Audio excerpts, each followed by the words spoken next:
On this podcast, we talk about warm-ups. Obviously, it's the lead up to Crouchfest. We talk about warming up for Crouchfest. Plenty of you got in touch about what you're doing beforehand. It took me way back to being a substitute and what I do for warm-ups. We get right into what Chris is doing in his barbecuing life, which I've got no interest in. His clothes as well, which we have great interest in. And Sid's is talking about one man goes from a bench and warms up on his own. Stay vigilant, because that is important in this pod.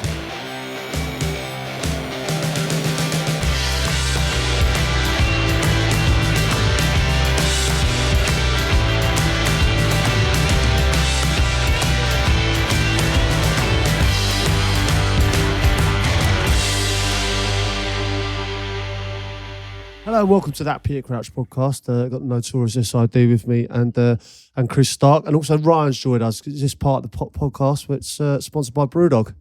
We got a new beer coming in, have we, to the podcast? What's going on? Yeah, so we're going back to the kind of classic styles, but we're putting a new spin on it. So we've gone with Hazy Jane today. So it's a new beer, new style for the world. It only came around in about 2011, so super fresh. And what the idea here is, it's called a New England IPA. Before I try this, Ryan, controversial glass, I feel. Yeah, I know. I'm never sure how I get on with these sort of short, fat, chode-like glasses. Do you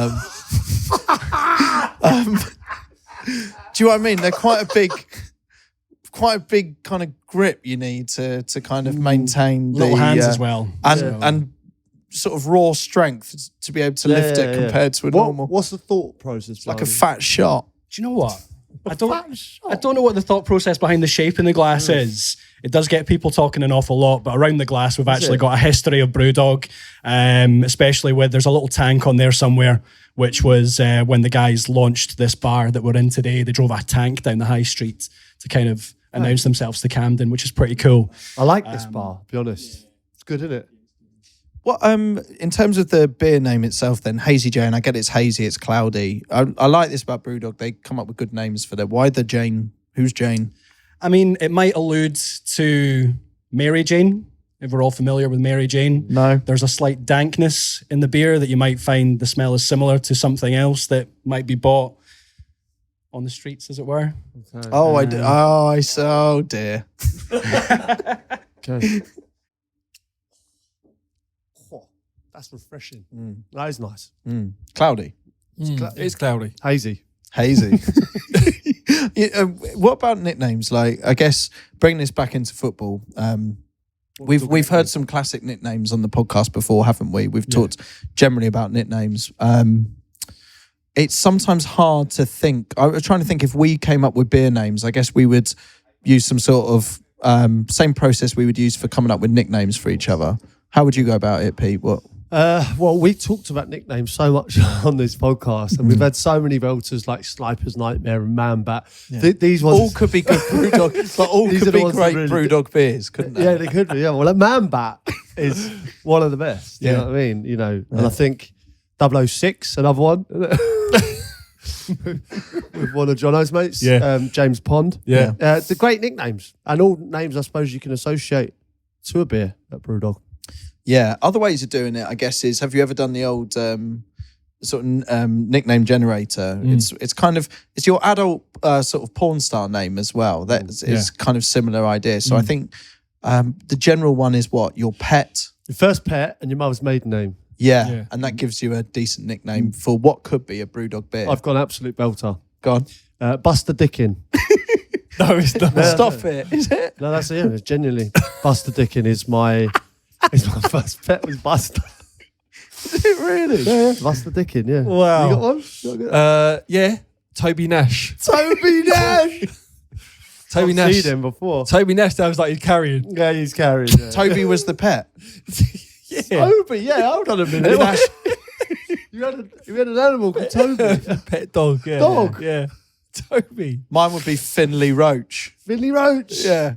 Buster Dickin is outrageous Unbelievable, considering it's for an adult film. Well, this is something that we love on the podcast anyway, right? Nicknames. So if your mate's got an amazing nickname, if you've got a nickname for one of us, potentially, a nickname for any of the beers. Yeah, give it a think. And we're going to put a post out on our Twitter and Instagram. So just go there, go to our socials, and you can leave comments, or even better, leave voice notes, because we can play some of the best ones out as well. Obviously, the best ones will get featured on the pod. Plus, we're going to send out some prizes to the ones we really love. So creative nicknames, I imagine, is what we're after here. And we'll send out those prizes thanks to Brewdog.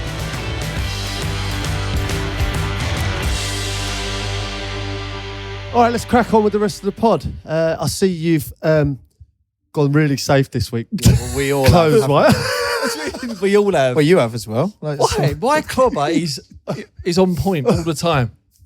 You've gone I safe. don't deny it. This isn't a fashion podcast. I don't understand. Got a bit, When this got a bit of became- heat last time, didn't This you? is it. Like with the Quidditch kind of Harrow School Yeah. rugby vibe. I drew massive heat for the stripy top that I was wearing last time. I didn't think it was that controversial. But you're right. We did actually say that this week we were going to come sort of dressed up for the occasion. We haven't done It's that, not have really- we? We haven't done that. No. Well, we all forgot. We all forgot. Listen, if you want to put it to the task, I'm more than happy. I'll just bring my normal gear in. You'll have to just go in. You have to go shopping. This isn't you dressed up though, is it? No, but I still look very smart. What about you? Uh, Sort of standard crouch wear. This Pretty isn't it? standard crouch wear. Yeah, like, I'll be honest with you. None of us have done it. No. Right, we didn't do that game. No, but We we should have done. But I think also it would be nice to allow a bit of time for. We do clearly have quite a lot of fashion people listening to this. I've had so many messages. There was one that says stripes aren't flattering on you. There was a certain cut of shirt I need to wear in future. Really? Fashionistas. Yeah, which is good because as I was saying, I've never had a style. So I'm open to being, Would you do be with a up, bit would of you a be up for having a grooming. makeover? If someone got in touch and said, "Listen, I will." absolutely. Oh right, If so someone we- could we're make me down. look great, yeah. Well, Right, I think all okay. of us There we would are. agree to that, wouldn't we? Yeah. Well, stylists, please get in touch. I think you're wasted at the moment, Sid. You're a very good-looking bloke. I just Keep think saying it's this. like this. But no, I don't like the but. No, but do you know what I mean, Pete? It's like he is an exceptionally good-looking guy. Yeah. You've said that a few times. Yeah, you're not having his club, right? You don't. No, you're not I a think huge fan I don't of think what you he make the wears. most of yourself. Yeah. Really? Yeah, You did I mean that. that. Okay, I'll get dressed up next time for this pod. Anyway, just talking a bit of pod admin. Pete, you were quite late today, and Well, Sid's 10 minutes. Well, Yeah. it's still late. All right. Yeah, I apologise. Sid's threw out the idea of what's the fine going to be, Okay. and we'd never really considered a sort of fines thing for the podcast. Fine system. Yeah. No. I'm happy with that. That's. I think that's a good shout. Sid, what do you think? We could donate to like a Christmas fund. That's quite nice. Yeah, maybe. we could. If you want to go financial, you could do that. We could do losing points on the leaderboard of the. That would hurt, wouldn't it? Yeah, that would hurt. Yeah. But I'm open to suggestions if there's people out there want to Yeah. bring some ideas to the table. Yeah. As I said, Christmas is coming. We've got an advert. You can't just throw that out. It's phenomenal. There's an advert in the mix. Yeah. A Puddings is massive advert. Yeah. We've filmed parts of it now. And it is happening. I don't know if, I think it might have been announced by the time this goes out now. Okay, so in case you haven't heard and you may be hearing this for the first time, the Puddings is massive Christmas advert. Do you remember we talked about this a few weeks ago? And we said we wanted a Christmas advert that could rival any supermarket or any massive store. They spend millions on these Christmas adverts. And we had this idea and we floated the idea about a little Steve Sidwell being deprived of puddings at a young age. And could we bring this to life somehow? And then Crouchy, you went and called in a couple of favours. Yeah. And in only this podcast could this happen. We now have a full TV advert, To rival the big dog. which I believe is going out on TV as well. Well, I believe it's the biggest time for adverts around Christmas, and we've put ourselves in the mix, and hopefully you think it's up there with the big dogs. Oh, it's so funny. It's phenomenal. It's the fact that people spend so much money on these adverts and go like to such lengths and extremes and planning and everything, and we've just gone and thrown this out there. So I guess on our socials and that, we'll be telling you when you can watch this, and I think it'd be great if everyone can watch along and we make a real moment of it. Yeah. If we have like a premiere or something like that. Yeah, when it drops, we need some support. We need you guys to kind of get it out as much as possible, because what we want is to kind of beat everyone else. We don't know what the others have got yet, do we? At this stage, we don't know what. But say for John this Lewis being have our first, got. I think it's a belter. It's a strong start. It's a very I mean, strong he's got start. 100 years behind them. You know what I mean? Hello, I'm Peter Crouch from That Peter Crouch podcast, and this is the biggest football podcast in the world, believe it or not. And what I've noticed is not all of you are subscribing. And if you want more of this incredible content, you need to subscribe. I was like you once. I didn't subscribe. I didn't know how. But it's you that we're after. Hit the subscribe button and you'll get a hell of a lot more content, and you'll enjoy every minute of it. Don't be a Carl. Lads, you know, on the last podcast, one thing I noticed as well, we got into a bit of a, I don't want to say argument, it was lively debate around It's just barbecues. all healthy. It's a healthy, barbecue debate.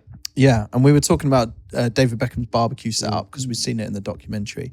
A few people have been in touch and they wanted to point out, and it's true this, we didn't really discuss this. Have you noticed how he just cooks one mushroom on the... did notice that, yeah. Whoa, you know him. What was that about?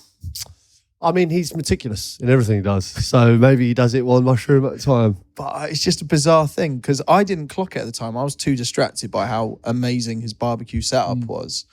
But when you watch it back, he's got one mushroom. I mean, considering the setup and the gear that he's got, he's just chopped up one mushroom. It's very true. But maybe I reckon someone's gone like, no one's here, but can you just like show us how it works? And he's gone, I should do this mushroom. Yeah, that's it. I think he wasn't expecting that the mushroom would be in the thing. I think they've just gone, no, we're just filming you from like hands up. They've stitched him there, haven't they? And the poor guy, he's put the oil down and everything for one mushroom. Well, he's done the honey, hasn't he, before that? So maybe he's just doing that one honey mushroom. So is that his thing? Was he into his mushrooms? Like, was it? No, I'm just interested if this is his like signature. I'll be honest, thing. I'm not sure. I think his barbecuing's kind of a new thing. But he's never come around your house with, say, a bowl of mushrooms.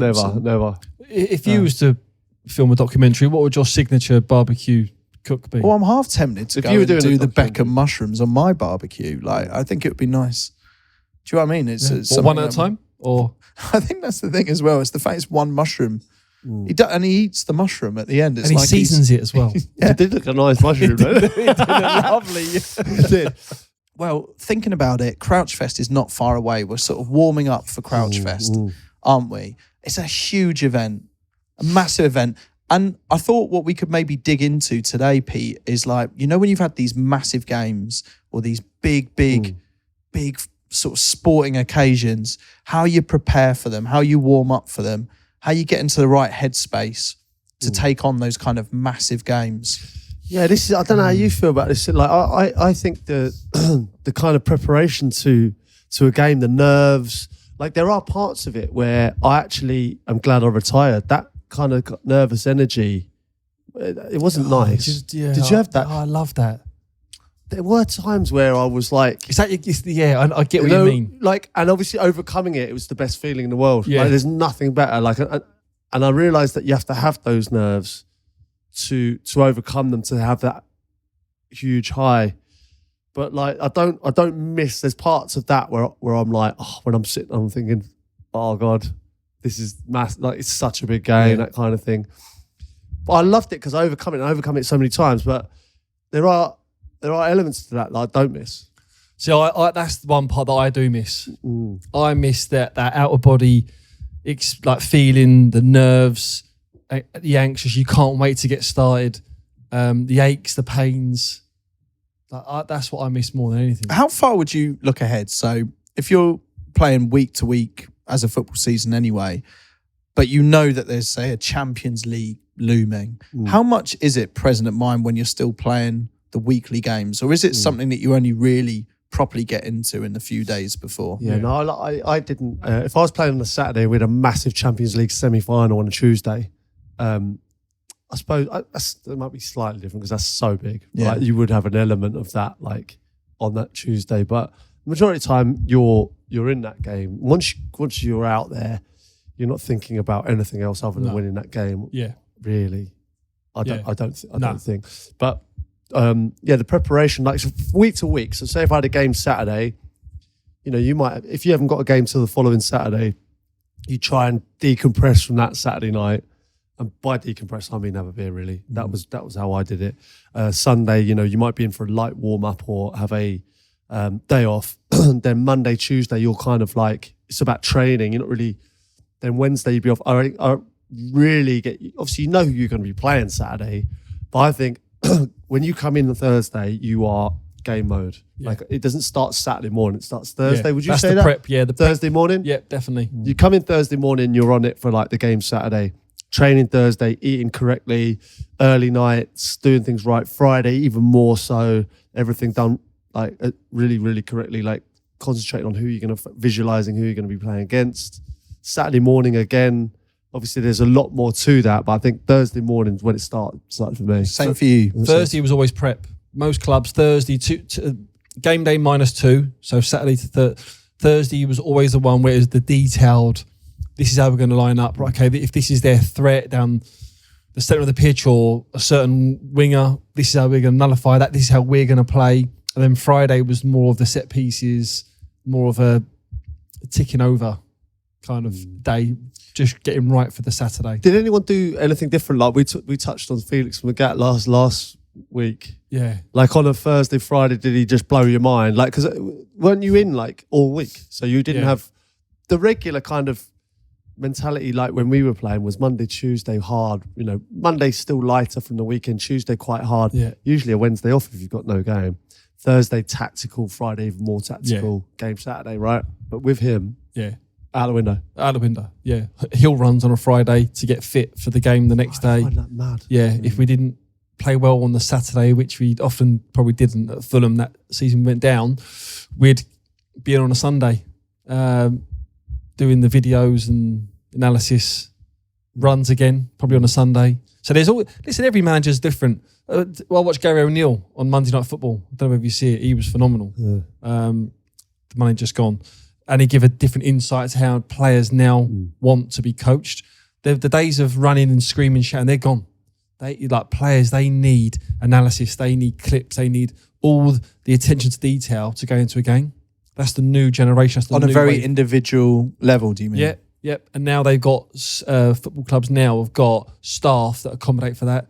So you'll have sort of staff that will be, right, I'll work with the midfield players, I'll show them their clips, defensive staff, in possession, out of possession. The list is endless now. It's the way players are now, like they ask questions a lot more. I think like if I think of some of the managers I played under, if I went and asked them questions, shut up, nothing to do. You know what I mean? Like you just get told. Whereas I think now, like I remember Rio telling me when Pochettino was at PSG and he went to interview Pochettino and Mbappe, and Mbappe came in after training and he was talking to Pochettino and like asking him on the tactics board, like, why are we doing this? Why don't we play like that? Like, and it was all like a discussion.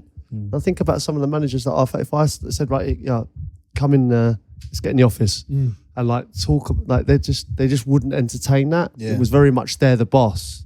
Whereas now, obviously, I think players are taking maybe a lot more interest, and managers are probably allowing them to express their thoughts on the But game. is that managers also being proactive on that? So rather than even just condoning it or letting that happen, are managers different now in that they want players to have this information? They want to. They're almost outsourcing more to the various members of staff that you talk they're about. getting more and more staff now. They are. Staff now are like 6, 7, 8 deep. We'll see the 2 buses now. Yeah. Like when you 2 arrive buses. for a game, like it's standard. Tommy 2 buses, isn't it? Like, I've never really clocked that before. yeah, but like in the Premier League now, it's just became the norm. Like since COVID, I think that's when it kind of came in. It was the 2 buses situation because of they were splitting people up and it was social distancing a little bit, and there was bubbles, wasn't there? But now it's just continued. So there's now 2 buses to every Premier League team, and that's like mad. Yeah, City was the first team to do that. I remember when I was playing, they'd turn up with 2 buses. Are they identical buses? Are they? They look 2, exactly the same. Exactly the same. So sort of. I don't know. They decorated are the same. now. They are now. I think before it was team bus, minibus. So you always see that with the Yeah, now president, it's don't two- you? When two he's buses. now rolling it's- through in an entourage, you get the two presidential vehicles. You know, one is a almost decoy. Mm. And some of those grounds you go to, you know, one of those massive games as well, it can be quite kind of intimidating when people line the streets. You've experienced it, Pete. Oh yeah, Where all it's the like- flares and yeah. If you have a decoy bus in a way, you know, maybe that helps. That was it. I went to I went to Ed Sheeran that's long ago, and he had obviously kind of seen what was going on, and he goes in like the little like Oh, the kit flight van, case. and they threw him up because his gig was in the middle of the stage. Obviously, he didn't want to just walk out and everyone go like he wanted to come up. So they pretend So he's they- equipment. So he's in the equipment Yeah. truck, Yeah. and they wheel him to the middle of the stage, and then he comes up. But does everyone know? Because you see this at quite a lot of concerts now. So has everyone just cottoned on to the fact that? Well, I don't Is that know. true I in think I the might have case? just blown it up. But I'm pretty sure that tour's over now. Yeah. I hope it is anyway. It's been done before, I'm not- isn't it? yeah. But just talking of gigs and concerts and stuff, obviously this is my first Crouchfest that's going to be coming up. So in terms of prep, is there any advice that you'd give me for prepping for? I wouldn't do it on a hangover Of course not. because it's No, it's prep. insanely loud. It's Saturday, isn't it? Yeah. It's Saturday. You have your Saturday night. It's the same procedure as a match, I would say. Yeah. So go big the week before. Wednesday, relax, play golf, let your head clear. You know what I mean? Yeah. The game's gone the weekend. You know, Wednesday, then Thursday, get your head on. You know what I mean? Crouchfest Saturday. Yeah. Friday we'll do some light rehearsal. We'll do rehearsals, some prep. yeah. We'll do some Yeah. prep. A little bit of prep. Walk-ons. It'll be light though. It won't be too. We'll walk nothing for it, too you heavy. know, walk-ons, you know, various bits and pieces, guests. Yeah. How to deal with the crowd, how to block it all out. You know what I mean? How to take that on board. Yeah. But we'll walk you Pre-match? through it. We'll No, walk you through it. Samrat for the pre-match, or is that just a big no-no? It's just, What did we do last time? Because we got into the bowels of the stadium early doors, didn't we? Yeah, I think the tricky thing is Friday. Just as a point of order, you'll have there'll be various fireworks evenings and things like that. So I imagine you'll need to do fireworks with the family on Friday evening. We'll do some light rehearsal, fireworks on Friday because you won't be able to do that on the Saturday for bonfire night. You'll be at Crouchfest. Of course. Deal with the family stuff on the Friday evening, look after the family. And Saturday, really, they are irrelevant. It's all just Crouchfest. I've got a few listener messages. They're saying how they're preparing actually for Crouchfest. Cal says he's going to the Millwall game beforehand. Nice. Which is fine. Ryan said he's getting pissed. He's going to slaughter some chickens and then find a cow to shout. Then find a Carl to shout piss off at. Okay. Mikkel's going to Box Park. Do you Which know is quite a few. Quite went a there lot of last people year. go there. United The one Fulham. at Wembley. Yeah. Yeah. Oh, that's a big day. Do you know? Well, didn't you pop in there? Well, this is what I'm thinking. What I think could be a bit of a laugh is potentially we, Pop our heads in. because it's the first stop, the last stop. Sorry, before. Yeah. If we get a chance to sneak out, we should run in there, play a quick Freed from Desire, pints in the air, and then back into Wembley Arena. Potentially. That will get it going. Not that it needs getting But going. in all honesty, like because it's later in the evening and I'm looking at some of these things, like going to Millwall, getting to Box Park for 12:30 kickoff. That's You know, we're on at like 7. Yeah, you got to be careful. I think people got very excited last year. One of the best things, I don't know about you, Crouchy, if you'd agree with this, but one of the best things was throughout the day, and we were doing rehearsals, and we weren't sure how it was really going to go. First time doing Wembley Arena, and it was throughout the day starting to get tagged in all the pictures of people in fancy dress and all that, making their way, you know, meeting up with mates, stuff like that. And throughout the day, this just got more and more and more. And me and Crouchy be showing each other, it's like, look at these guys that are coming. Yeah. And they're all at train stations. And it was like groups of people meeting other groups of people going there and then all joining together. Yeah. That's one of the Group best of bits referees about meeting it. a group of chickens, and like they were like in Waterloo or something. And It's like a load of nuns mixing with... it was- I went up early as well. puddings. I went up early with a group, and you could see we end up going into the West End and having a bite to eat quickly, and shot up on the tube as well. And you could see who was going from real far. You could see, like, you could just get. It was just the nod. That's what's so special about it, and like. I mean, I don't know if we talk about it enough. Really, it's just like we're going, "Oh, Crashes is happening," but like we don't announce anything other than True. we're gonna do it, and that's what I love. That it's like 12,000 people, isn't it? 12,000 Yeah. people. To sell out. Sold out. Like, And the difference is we could, and we've said this with all the Crouch, we've done 3 Crouch, this will be the third, the trilogy, right? The hat trick. We could say what's happening, but actually it says so much more that people are willing to just trust us with it. And it is brilliant. Like actually there's actually no nervousness from our side. It's going to be such a fun night, fantastic night. We've got everything we really wanted.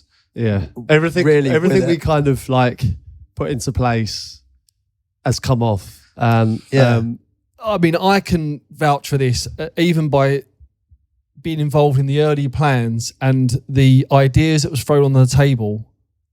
It was astounding to me that they could actually become reality. Yeah, reality. because people do it for a laugh as well. Like that's what's quite nice about it, is people come and get involved because they like the podcast. And that's the difference between probably what we put on and what others, try and put on. But on that as well, we should say it has, I think, sold out Crouchfest, or there's a few seats floating about if you're lucky. No, they won't be off when I'm finished. But what we should say is, if you can't go to Crouchfest, if you can't get the tickets or whatever, it's just a bit trickier this year. We are going to do a special podcast for Crouchfest, so you won't miss out on all the kind of key important stuff that's going on. And no doubt we're going to do this again another time. So just one of those. If you can't make it, it's going to be great for those that are there, but hopefully we can make a pretty good podcast out of it. Yeah. As well. That's always important, I think, because you've got to remember that we have a great event. There's so many people that listen to this that aren't coming. Yeah, of course. Can't come. Most people can't listening. come. So we got to make the podcast as special as the event. Yeah. Going back to the sort of the routine of playing football and looking ahead to the weekends and that, what I was interested to know from you guys, how much did it sort of bleed into your personal life at home? So would you say have a big game on Saturday and then, like, I'm playing golf with a load of dads tomorrow. It's my, second round of golf this. Third, I did one full 18, 9, and this is the second full 18. And I'm finding before I go to sleep, I'm thinking about it. Like I'm trying to ingrain in my head, like imagine what it'd be like to drive, because, it's all a bit nervy and I'm going to be shit, but I'm trying to be a bit better than I was before. But how much would it bleed into your personal life, that game on the Saturday? Did it kind of occupy you too much, or were you quite good at a lot, separating? A lot. Like I was 30. I want to ask Sid this, right? Because I was 30 when I had my first baby, right? And I thought I was still playing another 8 years, so I did have, but like that lack of sleep and kind of like where do you draw the line? Was like, actually, no, you need to do this because I've got a big game tomorrow. Yeah. Like obviously you were earlier than me, Yeah. so how did it kind of having a baby and being a footballer? How did that? We had this convo the other day actually with my eldest. He's a scholar at the minute at AFC Wimbledon, and he was talking to his girlfriend and about early part of my career when having a baby and what happened the night before, the prep for the game, exactly like this. And I was going to spare room. Yeah, that was it. She'd do the night feed, I'd go in the spare room, sleep. On a Friday? On a Friday night, yeah. What about Thursday? If I could get a Wednesday, Thursday. See, I used to do Thursday, Friday. Like when I was Did 30. you? Yeah. Thursday, Friday. I'd say, oof, that's too much for me. With the baby, obviously, I'm sort of when they're like a little bit older. Of course, yeah. But with the baby, I was like, no, because it's every few hours, isn't it? Yeah. And it kills you for the game. It does, but from looking at it from the other side, and having gone through this myself, it is quite hard to, even if you're in the spare room, detach yourself. Yeah. Or was it quite easy to just go like, no, it I'm was working? hard. Yeah. No, it was hard. Yeah, I agree. And it's interesting that you had this discussion the other day, Sid, because it's probably not a discussion I've heard too much in football about how brilliant your partner must be to be kind of taking on that side of that bit of your career, because you must not just want to get involved sometimes, but you're so used to growing up being told your discipline is around that game. Like this baby is more important. Yeah, of course. But like, if you can split your time, and listen, don't get me wrong, I paid for it Sunday, Monday, Tuesday. Like, I can't have a Thursday, Friday off without the punishment that comes earlier in the week. So yeah, I got that as well. It's like, well, what with the pleasure comes the pain. It's just standard for relationships. The other half is a big factor. They know. They do all the prep with you. They go like, listen, leave dad. It's even to the point of the food and what I used to eat the same meal every Friday night. But would that What did you ever? have Friday nights? Chicken, pasta, Yeah. jacket potato, Did you? half a jacket potato, cheese and beans. But would that frustrate your family sometimes that even though you got this, say for example, new baby, that's the most important thing to you all and to you both, what would it ever frustrate them that still the priority of the football and that job didn't change? No, because on our last, we gave birth to Emmy on the Monday. I played a game on the Tuesday. Did you? Yeah. What would a manager normally do for a birth of a child? Like, would One you get day, like one day? Yeah, like Oh, one, yeah, like the day of the birth, and then back in the next day. Like Really? that's That's yeah. Like, I that don't was think it. there's many kind of industries that happens in really. Yeah. But like I But remember it Roy is in the Keane- contract though. Yeah. If you actually, it is on our contracts. You can take maternity leave.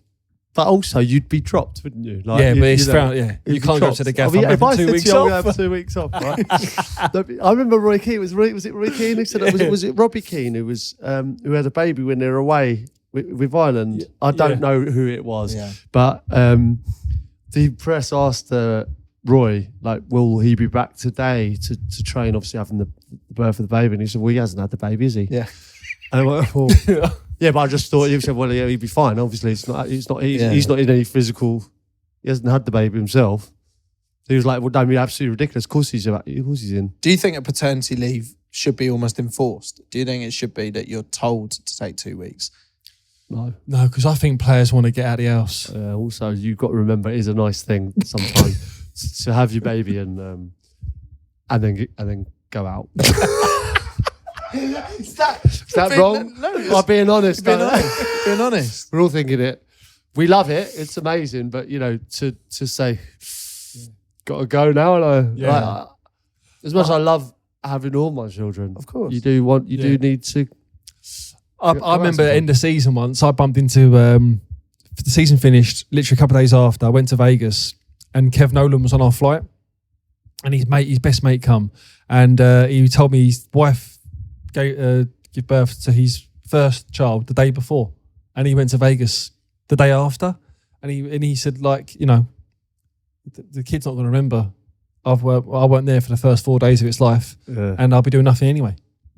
So that was his excuse. You can get away with justifying it like that for about 3 years, though. Yeah. The first 3 years, they won't remember anything. Yeah, I might as well go They to won't Vegas. remember this. Yeah.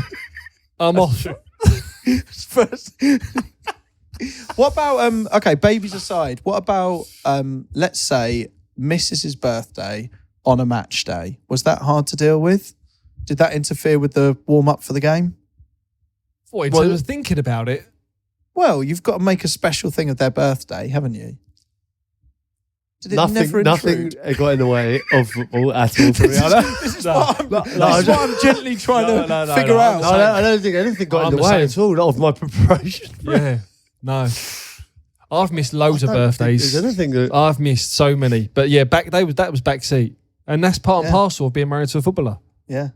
No, I think if you ask anyone's partners, I don't think much gets in the way of kind of preparing for. Okay, for for example- it's quite selfish in that way, but It is a you're bit. at an elite level. And I think that's Right. Abs has no interest in football whatsoever, Yeah. right? So you've got a big game on Saturday. That Friday night, how much are you thinking about that game? Because it sounds to me you couldn't really have conversations with Abs about necessarily the ins and outs of the big game the next day. No, But then would you I be had to educate lying her, in though. bed silently just going like, shit, this is big? Like, Yeah, I wouldn't talk to her about who I've got tomorrow. She wouldn't know the difference between, Barcelona in the Nou Camp or, a Carabao Cup, Yeah. just Bradford. in the Carabao Cup. She doesn't know, obviously they're both big games, both big games to me, but she would know the difference between what a big game would be and a small game. Yeah. So there's no real point.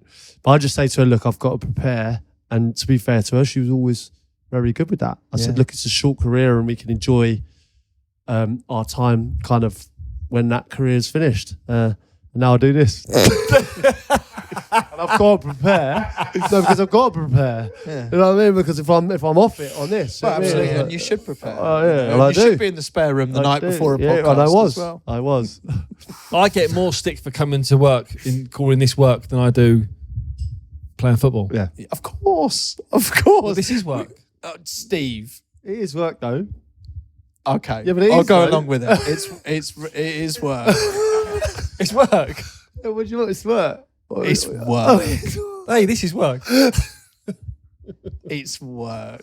Like, you can't- Listen, fair play what I if you say boys to can her- get away with that. No, but what I say to her is it's like, it's not my fault I've got a job that I enjoy. Well, that's an interesting one. That's a discussion I often have with my missus. Is like, she's like, Do you want yeah, to but have you a shit enjoy job? it, and I'm like, well, yeah. So what do you want me to do? Do you want me to like be like down a mine for like 15 hours, not enjoying myself? Or do you want your loved one to enjoy themselves? You know what I mean? I bet you've said this. I can picture Because she him goes, saying yeah, this but you're as just well. going to get pissed with your mates. And I went, like, no, I'm going Brewdog sponsor. come to work. And they sponsor, so we have to try the beer. Exactly. What's We don't. the- We don't want Our to brand, necessarily. our brand is in a pub talking about football. Just so happens I enjoy doing that as well with my off time. Okay, we're sort of talking about warming up for big events, but what about mid-game, right? And you're asked to, you're given the curly finger and you're told to go out and warm up, right? What if you're a sub? If you're a sub, Right. how easy is that routine of getting right into the game, and what do you need to do, you boys? Let's start with both of you. What do you need to do to get into that mind Yeah. frame? Well, first of all, there's a few ones where they don't wait for the curly finger. There's a few parch ones that get up and go across like the manager's eye line. but they rarely go on their own. Like normally when I see no, people there's a few. warming No, up, no, it's there's a like- few. Some of the keep your eye out for parched There's a few. substitutes, right? If you're at a game this weekend, right? Yeah. Keep an eye out for a parched sub, right? A single sub is a red flag. And I don't like to get warmed up until at least half an hour into the game, right? Because you're not getting on really. So let's just take in the game for half an hour and then we'll start switching on and thinking about coming on.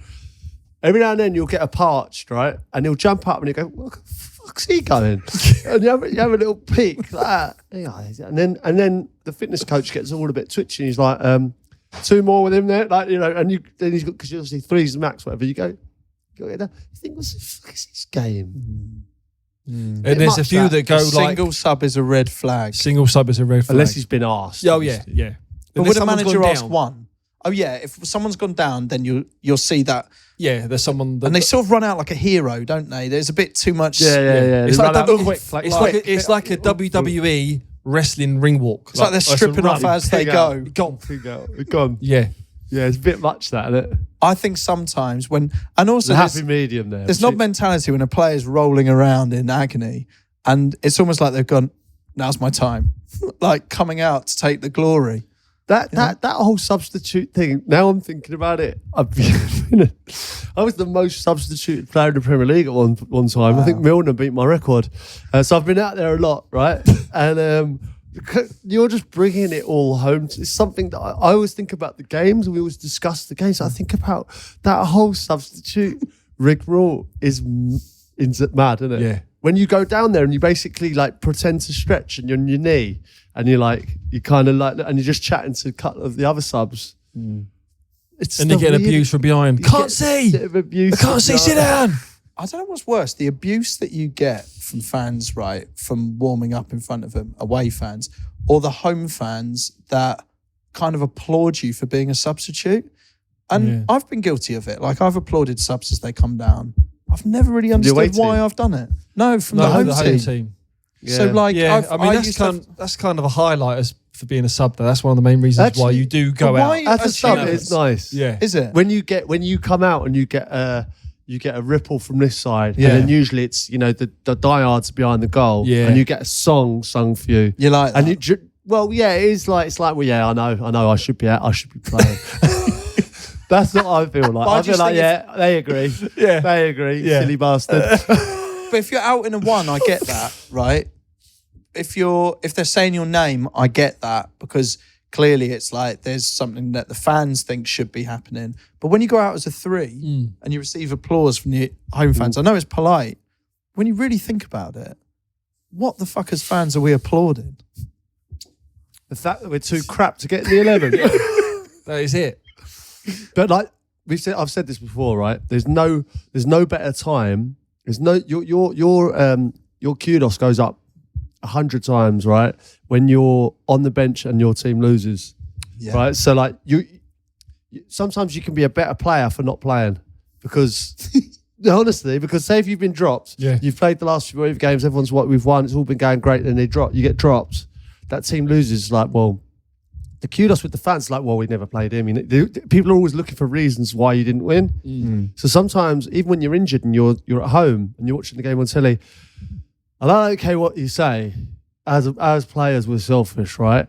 And I'm not saying you want your team to lose, but you don't want people playing in your position to do well. Yeah. And if your team does happen to lose and you're at home, and people are talking about you, going, well, he was injured, he never played. You kind of, and then when you come back in, it's like that, and then you win. It's like, well, it's down to you. There's rarely a mentality, I think, when you're looking at players that you go, let's say either of you haven't played for 90 minutes, right?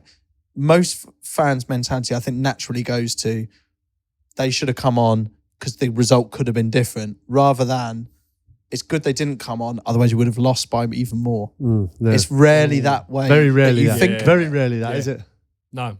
Have you ever done that one, right? Where say your team's losing 3-0 and there's 3 of you out as a sub, and the assistant goes out to get you and he goes like, and you go like, or you go like, and I'm thinking to myself, please be fucking him.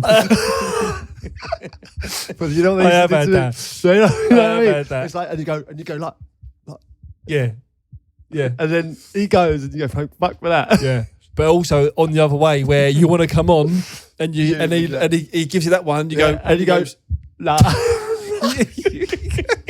It's nothing worse when there's 2 forwards on the bench, right? I think there's nothing worse personally. So especially when there was 2 up front on the pitch, you've got a sub, 2 forward subs, and they go, and you go, okay, not you. No. And then so there's another forward to come on to change the game. So you're not one of the 2. Yeah, you're not even the sub to come on to change it, and then you don't get on. Like, oh my God, like how do you feel? Yeah. What about okay, have you ever gone out on a warm-up? So do you think the manager ever looks at you guys warming up and sort of as if to go like, oh no, he looks sprightly? No. He's got too much to think about. They're not looking at No. So you've never done the opposite of that and tried to like, you've gone out, you don't really fancy getting involved in this one. Your stock will go down slightly, you think, if you join the game. And you're sort of hobbling slightly up and down the line, looking a bit lethargic. You always want to get warm-up. on. Like afterwards, if I've warmed up for the whole game and I haven't had a minute, that's the lowest you feel as a footballer. I think it's like he didn't even think that I could have changed it. You know what I mean? That's a low point, I think. And then you run after the game and all that. It always looks a bit loose women. It looks like when there's 3 of you out there, especially if there's 3 from the other team as well, you often see a few chats going on the sort of towards the corner flag, you know? You're all pretending to stretch kind of thing. It is a pretend as well. The pretending stretch, I wonder why they, like, you can't take like not sports scientist, who would it be? Not the physio. Yeah, fitness coach. Fitness coach. So take someone out there. And do some little drills. They just sort of leave Something, it to was it at Fulham when they had the bikes? Oh, they had the bikes because the AstroTurf On the was side. next to the... Well, rugby, they use them, don't they? Yeah. In the rugby, they... Warm-up areas. Yeah. But what I never got about a bike is like, if I warm up, I feel really stiff going onto a pitch. Like, bikes aren't built for me. Like, it's a totally different sport. Like, if I'm cycling, like I'm leaning over and I'm kind of doing something that I wouldn't do. And that's why I never got about doing a bit of cycling to warm up for the football match. Oh, right. Okay. You know what I mean? It's a totally different sport. Yeah. I don't understand how that warms me up for running around. Yeah, I don't know what manager that was with. It's not still there, is it, at Fulham? It wasn't there when I was there. It was before my time. You know, when you're doing the warm-up on the side, are you just deciding what you do? Yeah. And as a 3, you just sort of naturally start doing the same? Yeah. Yeah, You know, usually, it's- If someone, I remember when you go up and down, when someone's doing like something different to what I've been doing. Oh, yeah, it's a good one. I'll do that one now. Yeah. Like, do you do that? Yeah, some people will just go down, literally have 1 jog, 2 jog, 3 jog, stay there and just stretch, or just sort of stand and pretend to stretch and watch the game. Whereas some others would go, no, I need to be on this. If I could come on. Did you feel you could get away with saying more because you were far away from the manager? So therefore, the chats that you could have were a bit more spicy. Yeah. You got to be careful with the other bench. subs. Yeah. Yeah, but you got to be careful now with the cameras. I think hence why everyone does the. I think that hand should be over the banned mouth. in football, that, by the way. I think that should be a straight yellow. Yeah. I think as fans, you should be entitled to see what. Let's Do you say. know what I mean? Yeah. Could you imagine what the subs are saying down there? He's fucking having one. How are you not playing? You should be playing. Yeah, it's all like a big pat on the back down there. Is it? It's like, how are you not playing? Fucking hell. He's shite him. Oh, do you? So you're all like the rejected ones at a school disco, but you're all telling each other you're beautiful. Yeah, exactly right. Yeah. Yeah. I can't believe that. How's he playing? How do you? Even from the other team as well. Yeah, it's a bit of both. Yeah, that's really funny. It's like a little kind of club of Rejects. A club of rejects. Oh, God. Oh, it's all coming out now. It's all coming out, yeah. You're making me really kind of think about the substitute role as it's something that I kind of almost wiped my mind about like, but it's a big part of my life. But then, do you know what? They actually don't call them subs now. They call them finishers because they're coming on to finish the game. Oh, we were talking about this before the podcast seriously, today. So you got fluffers and finishers. Game's gone, isn't it? Fluffers and finishers. We were just talking before the game, me and Sid, he was asking how things are going on at Watford, and it feels to me that for 65 minutes we play this team right, but then we're sort of waiting for these specific subs that come on, and we tend to be a bit more, we tend to get a bit more of a result, and we seem to attack, and it's more exciting. But it's almost like we're playing this game for 25 minutes or so, and it's like we need to get to that point, and then we bring on the subs. Right. But we have been talking about subs in almost a bit of a derogatory way, rejects and stuff like that. But when you know you're going to be that impact player, and Crouchy, I think for a period of your career, you knew that you were playing that role as that guy that could come on and change the game. Yeah. Are you therefore preparing that whole game, warming up differently, knowing that you're going to come on rather than just being another option? Yeah, no. Obviously we're joking about it there, and it's, rejects this and that. But there were times towards the end of my career where I knew that I could get, I could win the matches for us, because in the end, even if I started a game, we're all trying to play like the correct way. Do you know what I mean? But as soon as we're 2-0 down, it's like, well, hold on, let's hit the big man. So I'm now the focal point. So I actually really enjoyed playing those last 15 minutes where people are hitting me from everywhere, and I'm getting on the chest, and it was like the whole team revolves around me. It's like, get it into me. I can chest it down. I can, we're playing high up. I can get, little touches off to people. They can have shots, or, we're getting crosses in, and I'm having efforts and goals. So would you have your eye on the clock, almost knowing it's like it's any minute now? Yeah, it's like if heart we're rate losing, starts to go a bit more. I know that I've got to be up and down. I know that I'm ready to come on and have a massive influence. And then like there'll be times where I've picked a man of the match up, and I've scored like 1 or 2 goals in the last 15 minutes of the match. Like if you think about the physical exertion everyone else has done, then all of a sudden I've got man of the match and I've scored a goal, and it's like all about me the next day. And I've only played 15 minutes, but the game revolved around me. Do you know what I mean? It was like, so if you're not ready for that, then... But there's elements of that when you are a sub. You're watching a game, obviously from the side of the pitch. You can see where it needs to... When you come on, what needs to be done. Yeah. So that's a positive as well. That's true, yeah. You get a different... And what information is given to you? When you're on the bench, how much are you liaising with? And you're talking about so much information being available now. How much is actually getting to you? Do you all have screens in front? Do you have technicians that, or people in another bit of the stadium that are feeding in stuff to that? How much information is constantly coming to you as a substitute? Yeah, that's not to the subs.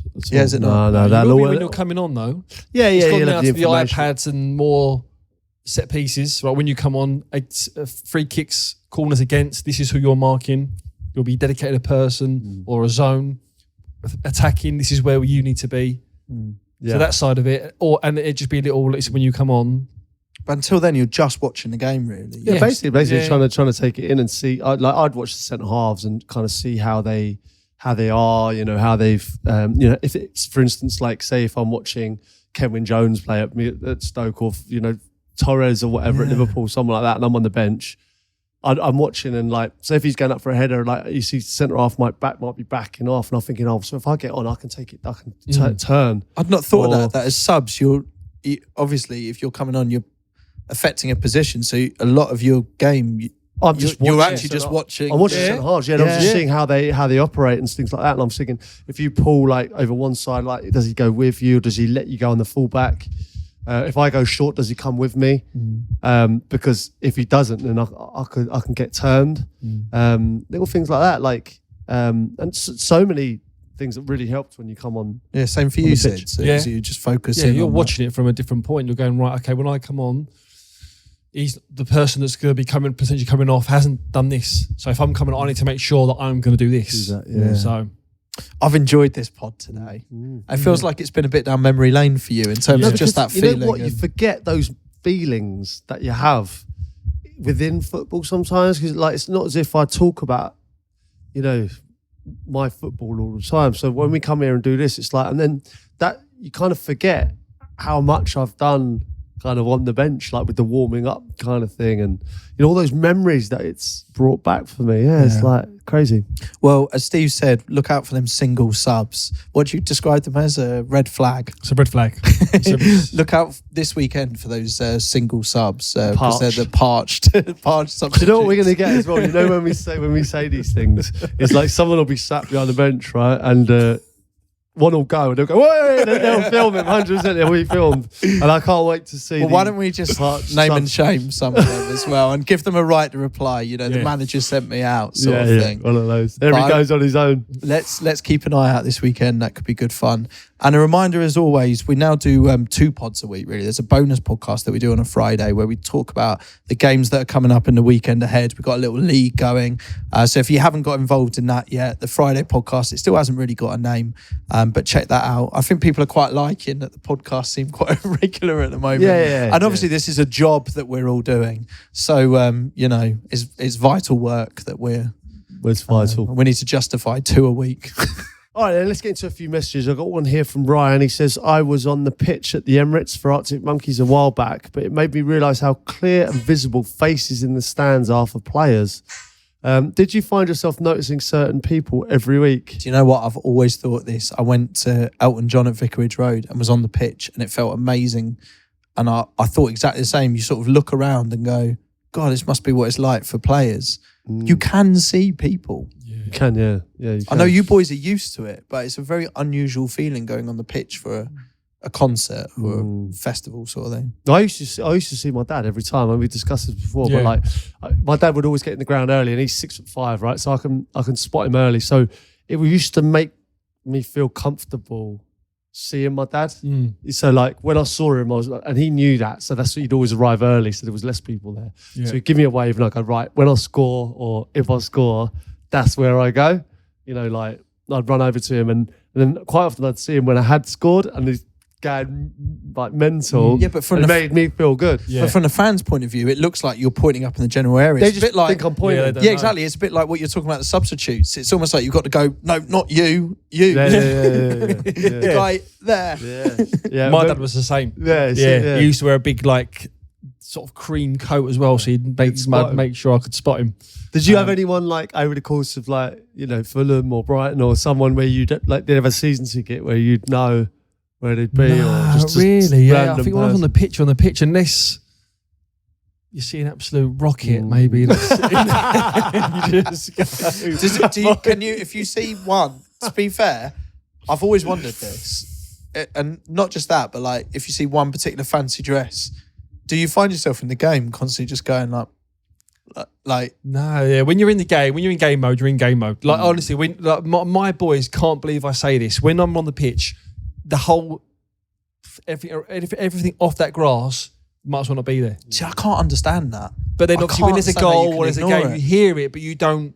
You're just so engrossed in the game. Yeah, it's not that's the same with me. I don't think I ever thought about individual people. No, it's all a big mass of one thing. But you knew where, say, your dad was, so you could sort of point. Yeah, so I know where my dad was. I know where the away fans are, and I know where the home fans are. But other than that, it's just like red, blue, and my dad, and that's it. You see, I was at England, Australia not too long ago, and there was a couple of the players' wives and girlfriends where I was sitting, and all the players are pointing up exactly, and I'm like, bloody hell, have you scoped out the geography of Wembley Stadium before an international? Yeah, but to be able you got to remember that, like, when you get tickets for people, you know exactly where they're going to be sitting in that ground. So you got 90,000 people, but you know the section that your tickets are. And sometimes, when players come out before a game reading the programme, you go, oh, like I'd say to whoever's, where are tickets today? And they go, oh, they're in that corner there. So then I'd know where my family was. Or because especially if I had my missus and kids there, I'd want to know, like, they're kind of safe. Do you know what I mean? Have you been to a gig at a stadium? Yeah. It's quite, is it? I guess for you, it's just walking out on the pitch. Well, I watched you at Wembley. What's the summertime ball? Yeah, that's true. That was a funny, role actually. reversal. Yeah, will you come along to that, Sid? A million percent. I know that was a role reversal. No, I mean, I was watching him at Wembley. Mate, I was at Wembley Stadium presenting this thing, and then I'd point up at Crouchy to give him a I was like, ah! So was it the same for you? Was you like, right, where's my tickets? Where's Crouchy? I went out before someone was reading the programme, and I was like, where's the friends and family, please? And point Crouchy out in the stand. I'm all over that. I'm good for that. Okay. Any other messages? Right, we got a message from Mark. This is brilliant.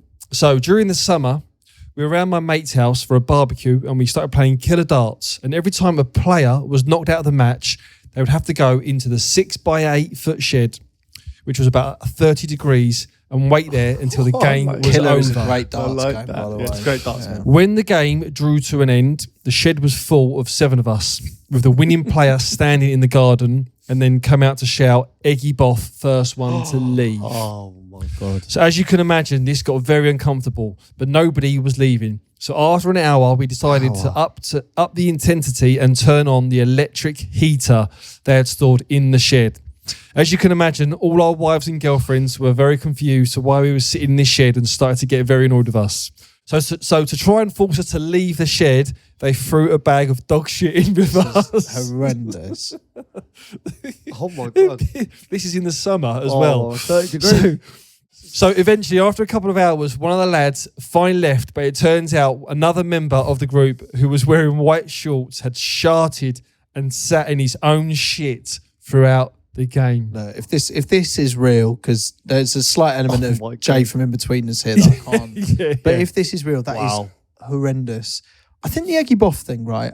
We've had a couple of these where heat's involved, like turning out the heating and that. I think you've got to be careful on that. Be careful. I think as kind of like Eggy Boff enthusiasts ourselves, I do think you got to be careful. I think awkward over potentially dangerous is a better way to go. There's a saying here: boff responsibly.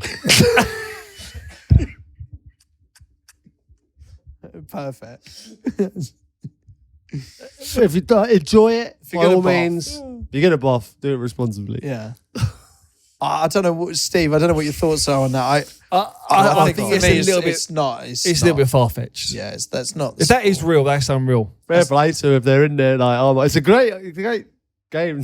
Yeah, Dog shit from the girlfriends is a great touch, though. It was a lovely way to try and kind of get the game done, but I like that. but you can't have people sort of. I remember I had a question. I know we talked about this on the pod before.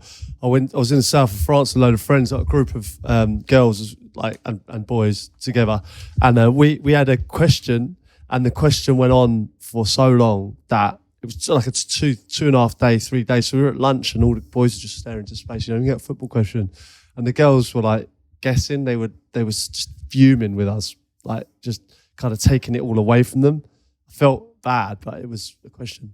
And you can't go back on the question. Can you? What do you mean a question? Do you mean So like it's a football the question. like one What's of your those thinking of the one of answer? those name 6 teams that One have of da those. da da, One of those. and then you literally can't leave until you. Yeah, yeah. It's the best. It's the best question I've ever had. I'm not going to say it now because it's gonna affect you. Okay. Well, will you say it next podcast? Well, if I say it now, it's going to affect you for the rest of the day and tomorrow. Save it for the Friday one. All right. Yeah. Save it for the Friday one because then I can discuss I it like all these weekend. ones. Yeah. Okay. Save for the Friday one. It's a 3-day. I mean, if you're a top football man, it's a 1 day question, potentially 2. It's above me, I feel. But for an average football connoisseur, it's a 3-dayer. I would So, love to. Do you know the question?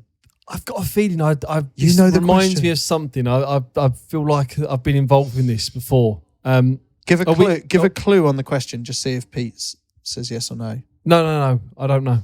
But You I don't know the No, but I've got a feeling I've been involved with this.